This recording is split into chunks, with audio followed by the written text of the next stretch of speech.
नमस्कार दोस्तों, कैसे हैं आप सब। ये बताने के लिए आप कमेंट बॉक्स में जय माता दी लिखना ना भूलें। आज हम जानेंगे कि स्त्रियों को चूड़ियाँ कब खरीदनी चाहिए और कब पहननी चाहिए और किस दिशा में मुँह करके वो चूड़ियाँ पहने और अधिक जानकारी भी हम चूड़ियों के बारे में जानेंगे। दोस्तों देखिए, हमारे बड़े बुजुर्ग हमें अवश्य बताते हैं और कई बार बताते हैं कि हमें चूड़ी कितनी पहननी चाहिए, किस दिन पहननी चाहिए, हमें चूड़ियाँ कब खरीदनी चाहिए और कब नहीं खरीदनी चाहिए, किस दिशा में मुँह करके हमें चूड़ियाँ पहननी चाहिए। लेकिन फिर भी जाने अनजाने में हम वो गलतियाँ कर जाते हैं। लेकिन दोस्तों, बड़े बुजुर्गों की बात हमें अवश्य माननी चाहिए। कहीं ना कहीं वो हमारा भला ही चाहते हैं और जो हमारे रीति रिवाज चले आ रहे हैं वो कहीं ना कहीं लाभदायक ही होते हैं। दोस्तों देखो, जब हम मायके से आते हैं तो कौन सी दो चीजें हैं जो हमें जरूर अपने साथ लेकर आनी चाहिए। देखिए, जरूरी नहीं है कि मायके वाले आपको ये चीज देंगे ही देंगे। आप उनसे ये मांग कर भी ला सकते हैं, नहीं तो अपने पैसों की खरीद कर ले आए। लेकिन आपको मायके से ये दो चीजें अवश्य लेकर आनी हैं जो आपके सुहाग के लिए बिल्कुल शुभ है। और दोस्तों, मैं आपको बताऊंगी कि अगर सालगिरह हो, अगर किसी की सालगिरह है और आपको कोई गिफ्ट देना है तो आप उसको कौन सा गिफ्ट दें जो उसके लिए अति शुभ हो। अगर आपको मेरी वीडियो अच्छी लगे तो आप एक लाइक अवश्य कीजिएगा और मेरे चैनल को सब्सक्राइब ज़रूर कर लीजिए। आप बेल आइकन को अवश्य दबाएं ताकि और भी महत्वपूर्ण जानकारियां आप तक पहुंच सके। देखिए, आपने कई बार सुना होगा कि हमें चूड़ियां एक हाथ में कम पहननी चाहिए और एक हाथ में अधिक पहननी चाहिए। लेकिन हम किस हाथ में अधिक पहने और किस हाथ में हम कम चूड़ियां पहने। देखिए, हमारे बड़े बुजुर्ग कहते हैं कि मायके और ससुराल को कभी भी बराबर नहीं रखना चाहिए। तो देखिए, आपकी मर्जी है, आप मायके को ऊपर रख सकती हैं या फिर आप ससुराल को ऊपर रख सकती हैं। जहाँ भी आपको ज़्यादा प्यार मिले आप उसी को ऊपर रख सकती हैं। अगर आपको मायके में ज़्यादा प्यार मिलता है तो आप मायके को ऊपर रख लीजिए। अगर आपको ससुराल में ज़्यादा प्यार मिलता है तो आप ससुराल को ऊपर रख लीजिए। देखिए, बहुत से ससुराल वाले ऐसे हैं जो लड़की को, बहू को बिल्कुल अपनी लड़की की तरह और कहीं ना कहीं लड़की से भी बढ़कर रखते हैं। तो ऐसे जो हैं, ऐसी स्त्रियां ससुराल को ऊपर रख सकती हैं। वैसे तो कहा जाता है कि बाएं हाथ में, बड़े बुजुर्ग जो कहते हैं कि बाएं हाथ में हमें एक चूड़ी बढ़ाकर पहननी चाहिए। बायां मतलब कि हमारा उल्टा हाथ। देखो, कुछ लोग कहते हैं कि हमें बाएं हाथ में एक चूड़ी बढ़ाकर पहननी चाहिए। तो वही बात है, आप ससुराल को ऊपर रखिए या फिर मायके को। तो इसी तरीके से आप दाएं हाथ में ऊपर पहनिए या फिर बाएं हाथ में, लेकिन एक हाथ में आप एक चूड़ी बढ़ाकर पहनिए। वो आपके दाएं हाथ में भी पहन सकते हो या बाएं हाथ में भी पहन सकते हो, वो आपकी मर्जी है। दूसरा पॉइंट है दोस्तों कि जब आप चूड़ियां पहनते हैं तो अपना मुंह, आपका मुंह किस दिशा की ओर है यह ज़रूर ध्यान रखिए। देखिए कि हमारे बड़े बुजुर्ग कहते हैं कि हमें दक्षिण दिशा की ओर मुंह करके कोई भी शुभ कार्य नहीं करना चाहिए। कोई भी कार्य क्यों ना हो, कोई पूजा पाठ हो, आरती हो, अगर हम खाना भी खा रहे हैं तो हमें दक्षिण दिशा की ओर मुंह करके खाना नहीं खाना चाहिए। अगर आप पानी भी पी रहे हैं तो हमें दक्षिण दिशा की ओर मुंह करके नहीं पीना चाहिए। लेकिन दोस्तों, जैसे आप होटल में जाते हो या जाने अनजाने में भी हमें दिशाओं का ध्यान नहीं रहता है। लेकिन उस वक्त ना सही, लेकिन आप खाना खाते समय और चूड़ियाँ पहनते वक्त, क्योंकि ये हमारे सुहाग से जुड़ा हुआ है, तो इसीलिए आपको ये ज़रूर ध्यान रखना चाहिए कि हम दक्षिण दिशा की ओर मुँह करके चूड़ियाँ ना पहने। चाहे आप खड़े ही होकर क्यों ना पहने या बैठकर। अगर आप बैठे हैं तो अपनी कुर्सी थोड़ी सी घुमा लीजिए ताकि आपकी दिशा का मुँह, आपका मुँह जिस तरफ है वो दिशा बदल जाए। देखिए दोस्तों, हमें बाकी दिशाओं का कोई ध्यान नहीं रखना है, पूर्व है, पश्चिम है, उत्तर है, लेकिन बस आप एक दक्षिण दिशा का ज़रूर ध्यान रखिए, क्योंकि वो हमारे लिए अशुभ है। हमें सिर्फ और सिर्फ दक्षिण दिशा का ध्यान रखना है कि हमें दक्षिण दिशा की ओर मुंह करके कोई भी कार्य नहीं करना है, और चूड़ियाँ तो बिल्कुल भी नहीं पहननी है। देखो, हमारे बड़े बुजुर्ग कहते हैं कि जो ये हमारे नियम हैं, ये विधि विधान हैं, ये कुछ ना कुछ सोच समझ कर बनाए गए हैं, और सुहागिन स्त्रियों को तो बहुत ही फूंक फूंक कर अपने कदम रखने चाहिए। तो इसीलिए आप सभी इस बात का ज़रूर ध्यान रखिएगा। देखिए, हमारा तीसरा नियम है कि हमें चूड़ियाँ किस दिन खरीदनी चाहिए, या फिर सुहाग की कोई भी चीज़, मैं तो कहूँगी कोई भी सुहाग की चीज़ हमें किस दिन खरीदनी चाहिए। तो देखो, कुछ लोग कहेंगे ये सब ढोंग है, खोखली बातें हैं, इन बातों को हमें नहीं सुनना चाहिए, ये सब अंधविश्वास है। लेकिन देखो, हम तो मानते हैं ये हमारे बड़े बुजुर्गों के नियम हैं, तो कुछ ना कुछ सोच समझ कर ही बनाए हैं। तो आप इनका ज़रूर ध्यान रखें। इनका प्रभाव कहीं ना कहीं हमारे पति और पत्नी के जो संबंध होते हैं उन पर पड़ता है। ठीक है, तो आप जब भी दिन रात कभी भी चूड़ियाँ खरीद रहे हैं, इन नियमों को ज़रूर में ध्यान रखें। देखिए, आप कभी भी जब चूड़ियाँ खरीद रहे हैं तो आप शुक्रवार के दिन चूड़ियाँ खरीदें। इससे हमारा जो शुक्र ग्रह है वो भी मजबूत होता है, और शुक्रवार का दिन माता रानी का दिन होता है, तो ये हमारे माता रानी जो हैं हमारे सुहाग की रक्षा करेंगी। तो आप हमेशा, अगर आप चूड़ी किसी से पहन भी रहे हैं, जैसे कई बार चूड़ी पहनाने वाली हमारे घर आ जाती हैं गांव में, या फिर आप कहीं बाहर भी जा रहे हैं, कोई दुकान वाले से किसी से चूड़ियाँ पहन रहे हैं, तो आप इस बात का ज़रूर ध्यान रखें कि आप शुक्रवार के दिन ही चूड़ियाँ पहनें, किसी और दिन आप चूड़ियाँ ना लें। शुक्रवार के दिन चूड़ियाँ पहनने से पति और पत्नी का रिश्ता मजबूत बनता है, इससे रिश्ते में प्यार और भी बढ़ता है। देखिए दोस्तों, इन सब बातों को मानने से हमारा कोई पैसा नहीं लग रहा है, ठीक है, तो आप इन बातों को ज़रूर ध्यान में रखें। हमें बस ये अपने दिन और दिशा ध्यान में रखनी है। हम देखेंगे कि हमें किस दिन चूड़ियाँ नहीं खरीदनी चाहिए। तो देखिए, मंगलवार और रविवार, हमें इन 2 दिनों को कोई चूड़ियाँ नहीं खरीदनी चाहिए। चूड़ियाँ ही नहीं, हमें कोई भी सुहाग की चीज़ या सामग्री, जैसे कि सिंदूर, बिंदी, आलता, महावर, कोई भी सुहाग की चीज़ है, आप रविवार और मंगलवार को ये दिन छोड़ दीजिए। आप इन दिन कोई भी सुहाग का सामान ना लें। यहाँ तक कि मंगलसूत्र, जैसे आप मंगलसूत्र बनवाने जा रहे हो, तो आप मंगलवार को या फिर रविवार को मंगलसूत्र ना लें। आप इन 2 दिनों को खरवार माना जाता है। इन 2 दिनों में हम कोई भी नया चूल्हा, नई झाड़ू, मतलब कोई भी चीज़ इन दिनों खरीदना शुभ नहीं माना जाता है। तो आप इन दिनों का अवश्य ध्यान रखें। रविवार और मंगलवार के दिन हमें कोई भी सुहाग का सामान नहीं लेना है। देखिए, ये मेरी जो वीडियो है, ये जो न्यूली मैरिड मेरी बहनें हैं उनके लिए तो बहुत ही ज़्यादा लाभदायक होगी, क्योंकि उन्हें ये नियम नहीं पता होते। तो आपके लिए ये नियम बहुत ही ध्यान रखने के लिए हैं, आप इनका ज़रूर ध्यान रखें। अगला है कि हम मायके जाएं तो हम कौन सी 2 चीज़ें हैं जो हमें अवश्य लेकर आनी होती हैं। देखो, अगर मायके में माँ है तो वो बहुत ही ध्यान रखती है ना, लेकिन अगर कभी भूल भी जाए तो हमें खुद से ध्यान रखना है उन 2 चीज़ों का। तो खास कर अगर माँ घर पे नहीं है, मान लो किसी की भाभी है, माँ कहीं पर गई हुई है या बीमार है, या किसी की माँ है ही नहीं, तो ऐसे में तो खासकर हमें इन चीज़ों का ध्यान रखना चाहिए। तो देखिए, सबसे पहली चीज़ है खोइचा। आपको जब भी आप ससुराल से मायके जाएं या मायके से ससुराल में आए, आप खोइचा ज़रूर लेकर आएंगे। अब खोइचा क्या है? खोइचा क्या होता है कि आप कोई भी एक सूती कपड़ा लेंगे या फिर कोई भी एक लाल कपड़ा, उसमें आप 5 बार दोनों हाथों से, एक हाथ से नहीं, दोनों हाथों से 5 बार आप चावल को डालेंगे।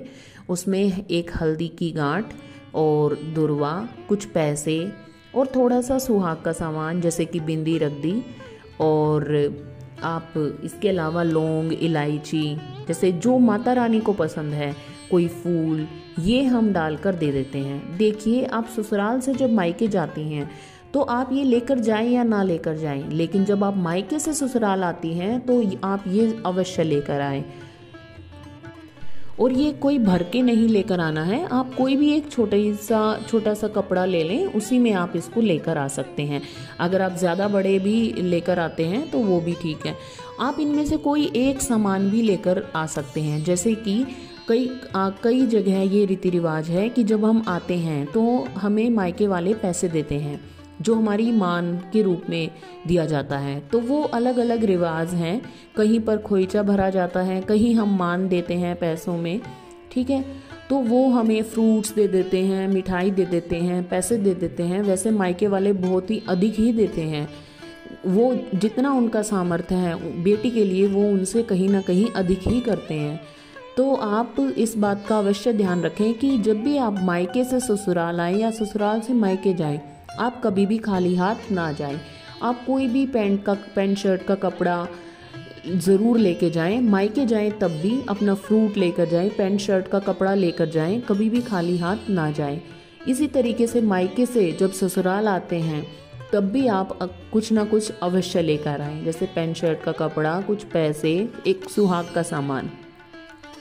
दूसरा है कि सुहाग का सामान, जैसे कि मैंने अभी बताया, आप चूड़ियाँ ज़रूर लेकर आएं। अगर मायके वाले देने में असमर्थ हैं या फिर माँ भूल गई है या भाभी है तो वो भूल गई है, तो आप उन्हें याद भी दिला सकते हैं, या फिर आप अपने पैसों की खरीद कर ले आएं। एक देखो, ये कोई ज़्यादा बड़ी नहीं है, एक डिब्बी चूड़ी 30 से 60 रुपए की आसानी से आ जाती है। आप उसको खरीद कर आप अपने साथ ज़रूर लेकर आएं, या कोई बिंदी या चूड़ी या आलता, ऐसी चीज़ें, सुहाग के सामान की चीज़ें आप ज़रूर लेकर आएं। देखिए, आपका शुभ कोई चाहे या ना चाहे, लेकिन आपका शुभ आप खुद तो चाहते होंगे ना, और अपने शुभ के लिए आप इतना सा काम तो ज़रूर कर सकते हैं कि अपने लिए एक पैकेट चूड़ी ज़रूर खरीद लें। देखिए, अगली है कि जब भी आप मायके से आएँ तो अपने पैरों में महावर लगा कर आएँ। पैरों में महावर, कुछ स्त्रियां हैं जहाँ पर कुछ क्षेत्र ऐसे हैं जहाँ पर महावर नहीं लगाया जाता, तो आप महावर नहीं तो नेल पेंट लगा लें। मतलब आप हाथ और पैरों को ऐसे ही बिल्कुल खाली ना छोड़ कर आए, ठीक है। आप नेल पेंट लगा सकते हैं, महावर नहीं लगाते हैं तो आप अपने हाथ पर, पैरों पर आप नेल पेंट लगाकर ज़रूर आएं। अगला है, अगर आपके घर कोई आया है और आपको पता चले कि उनकी शादी की सालगिरह है, या आप किसी के घर चले गए हैं और उसी दिन उनकी शादी की सालगिरह है और आपको एकदम से समझ नहीं आ रहा है कि क्या मैं उनको दूं और क्या आप उनके लिए कर सकते हैं, तो आप एक काम अवश्य करें। किसी की भी शादी की सालगिरह हो, आपकी मम्मी की हो, आपकी भाभी की हो, या आपकी बहन की हो, या आपकी किसी फ्रेंड की हो, आप सुहाग का सामान उसमें ज़रूर कुछ जोड़ें। जैसे आप एक बिंदी, एक सिंदूर का पैकेट, एक चूड़ी का डिब्बा, कम से कम मतलब एक नेल पेंट, या कोई भी सामान है, जो भी सुहाग का सामान है, कोई महावर, जैसे भी आपको ठीक लगे, आप सुहाग का सामान उन्हें ज़रूर दें, क्योंकि वो एक सुहागिन के लिए सबसे बढ़कर है और सबसे शुभ है। आप ऐसे में अपने घर पर 1-2 डिब्बे चूड़ियों का एक्स्ट्रा भी रख सकते हैं, नया डिब्बा, कि आपको एकदम से किसी का कुछ पता चले और उन्हें कुछ देना है, तो आप अलग से भी कुछ ऐसा रख सकते हैं। आप इसको किसी को भी दे सकते हैं, अपनी दादी, नानी, मामी, जिसको भी आपको पता चले कि इनकी शादी की सालगिरह है, वो आप अवश्य भेंट करें। और देखिए, अगर आपकी ही शादी की सालगिरह है तो आप अपनी शादी के लिए सुहाग का सामान ज़रूर खरीदें, ठीक है। आप कोई भी सुहाग का सामान, जैसे मैंने बताया, बिंदी, सिंदूर, चूड़ी का डिब्बा, महावर, नेल पेंट, लिपस्टिक, आप जो चाहें आप सुहाग का सामान अवश्य लें। अगर आपकी शादी की सालगिरह है तो आपको इन बातों को अवश्य ध्यान में रखना चाहिए। अब देखो, अगर आप कह सकते हो कि अगर शुक्रवार का दिन है, जैसे मैंने बोला कि शुक्रवार के दिन ही खरीदना चाहिए। अगर आपकी शादी की सालगिरह रविवार या मंगलवार को है तो आप ऐसे में चूड़ी ना खरीदें, आप उसको पहले ले सकती हैं या फिर बाद में ले सकती हैं। और ज़रूरी नहीं है कि आपको शुक्रवार को ही लेना है, मतलब शुक्रवार को आप लेंगे तो बहुत ही अच्छा माना जाएगा, लेकिन आप गुरुवार के दिन भी ले सकती हैं, बृहस्पतिवार के दिन भी ले सकती हैं, लेकिन इनमें से सबसे उत्तम दिन शुक्रवार का माना गया है। गुरुवार को भी आप नया कार्य, कुछ नया शुरू करना है, नया खरीदना है, तो आप गुरुवार के दिन, बृहस्पतिवार के दिन भी कर सकती हैं। इससे हमारा जो बृहस्पति ग्रह है वह भी मजबूत होता है। देखिए, अगर शुक्रवार का दिन है और जैसे आप सोच रही हैं कि उसी दिन चूड़ी पहनना बहुत शुभ है और ख़रीदना भी बहुत अच्छा है, लेकिन शुक्रवार के दिन आपके घर में कुछ मतलब कोई खुश नहीं है या फिर ऐसा माहौल नहीं है, तो आप शुक्रवार के दिन ना, और जब सारी चीज़ें नॉर्मल हो जाएं उसके बाद आप ये सुहाग का सामान ले लें और पहन लें। ये उसके लिए है कि अगर आपके घर में कुछ अनहोनी हो गई है या फिर कुछ अनबन हो गई है, तो आप उस दिन नया काम करने से रुक जाएं। आप उस शुक्रवार को खाली छोड़ दें और कोई भी जब अगला शुक्रवार आएगा या अगला कोई भी मतलब वार आएगा, आप उस दिन अपना नया सामान खरीद सकती हैं और पहन सकती हैं।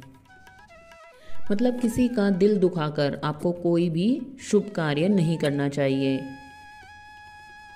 हमें अपना शुक्र ग्रह बहुत ही मजबूत रखना चाहिए, क्योंकि यह प्यार और सुख और समृद्धि का कारण माना जाता है और यह बहुत ही सही होता है। पति और पत्नी का जो रिश्ता होता है, उसमें जो प्रेम संबंध होता है, हमारा जो शादी विवाह होता है, वो सब चीज़ों का जो पीछे एक ग्रह है वो शुक्र ग्रह है और इसको हमें बहुत ही मजबूत रखना चाहिए। और इसके लिए हमें शुक्र ग्रह को मजबूत करने के लिए हमें कुछ छोटे मोटे ये काम करने हैं और कुछ चीज़ों का ध्यान रखना है, उनको आप अवश्य कर सकते हैं। देखिए, ये कोई टोना टोटका नहीं है या फिर ऐसा नहीं है कि इसमें आपके पैसे लग रहे हैं। सुहाग का सामान तो आप वैसे भी खरीदते रहते हैं, तो आपको बस यह ध्यान रखना है कि आपको वह सामान शुक्रवार को लेना है और शुक्रवार के दिन पहनना है, या फिर आप बृहस्पतिवार को ले सकते हैं। और दक्षिण दिशा की तरफ मुँह करके कोई भी कार्य, शुभ कार्य नहीं करना है। खाली हाथ अपने घर से मायके, मायके से ससुराल या ससुराल से मायके नहीं जाना है।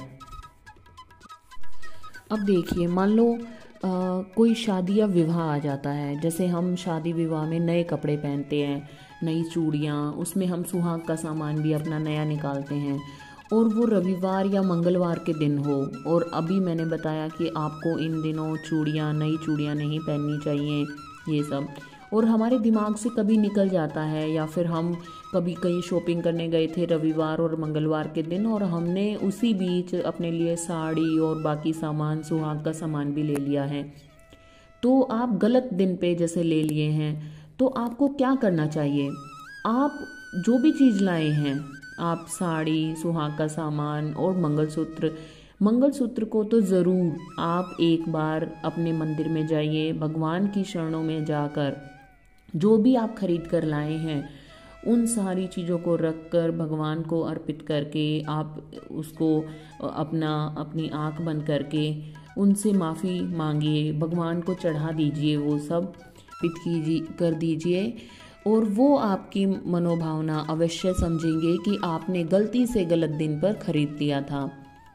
और उसका जो प्रभाव है, अगर आप मन से भगवान जी को याद करेंगे, उसका जो प्रभाव है वो सब खत्म हो जाएगा और आप उसको तब पहन लें। एक बार आप भगवान को अर्पित कर दें, उनके सामने हाथ जोड़कर उनको नमस्कार कर दें, माता पार्वती को, भगवान शंकर को, और उसके बाद उसका प्रभाव जो है, दुष्प्रभाव, वह सब खत्म हो जाएगा और उसके बाद आप उसको पहन सकते हैं।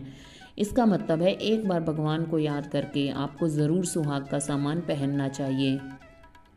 देखिए, जब भी हमारे ऊपर कोई भी हमारे ऊपर गलत प्रभाव पड़ता है, तो हम क्या करते हैं कि हम भगवान की शरण में जाते हैं, तो भगवान की शरणों में जाकर हमारा हर कार्य सही हो जाता है, तो इसीलिए उसका जो दुष्प्रभाव है वह भी खत्म हो जाएगा और हमें शुभ फल ही प्राप्त होगा। तो दोस्तों, यही थे कुछ चूड़ियों के नियम जो कि मैं आज लेकर आई थी, और इससे संबंधित एक कथा भी है जो हमारी अगली वीडियो होगी। उम्मीद करती हूँ आपको मेरी वीडियो बहुत ही पसंद आई होगी मेरी सभी बहनों को, मेरी सभी माताओं को।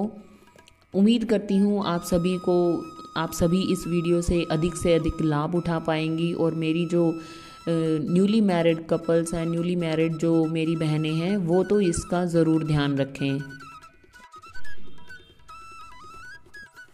तो चलिए दोस्तों, आज की वीडियो में इतना ही। आप जहाँ भी रहिए स्वस्थ रहिए, सुरक्षित रहिए और खूब खुश रहिए। जय माता रानी, तेरी सदा ही जय हो।